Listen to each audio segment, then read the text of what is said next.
Over spring break, I went from having never stepped foot on an airplane to being a world traveler.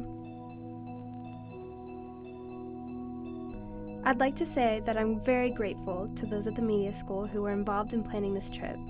Each day was filled with valuable visits to museums and tours of the cities. All of our tour guides were incredible. The travel was smooth and the hotels were lovely.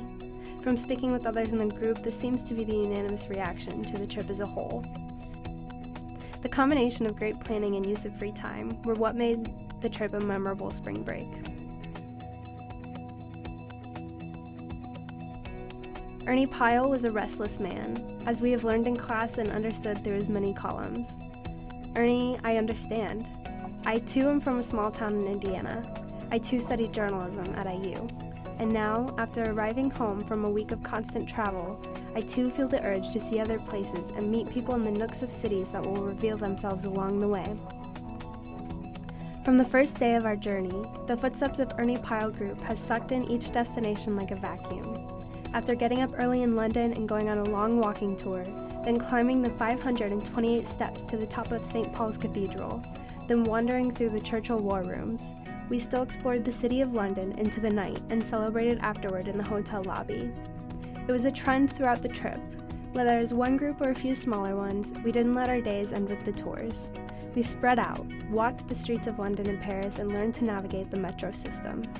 Outside scheduled events, I saw a Tony-winning play in London, I climbed the Eiffel Tower, I read poetry in a quiet upstairs room of Shakespeare and Company, a historic bookstore that Ernest Hemingway frequented.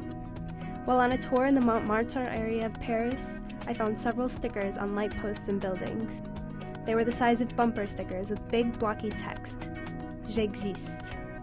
I exist. I searched the internet for any specific meaning but found none, other than, quote, possibly contemporary street art, unquote. So I gave them my own meaning. I am not a fan of sappiness or sentimentality, but I do see a great value in acknowledging that we are here. We are living human beings with minds and bodies capable of knowing things and moving about the planet. Maybe Pyle had this profound awareness, and so was perhaps discontent without making use of his own physicality. He was unsettled, staying in one place for too long, and left the United States to cover World War II even when he didn't want to. Either way, travel was evidently a necessity for him, whether he wanted a roving life or not. This trip, bringing us to his beloved London and other stops on his path of correspondence, has brought an understanding of that feeling no column or textbook really could. Either way, travel was evidently a necessity for him, whether he wanted a roving life or not. This trip, bringing us to his beloved London and other stops on his path of correspondence, has brought an understanding of that feeling no column or textbook really could.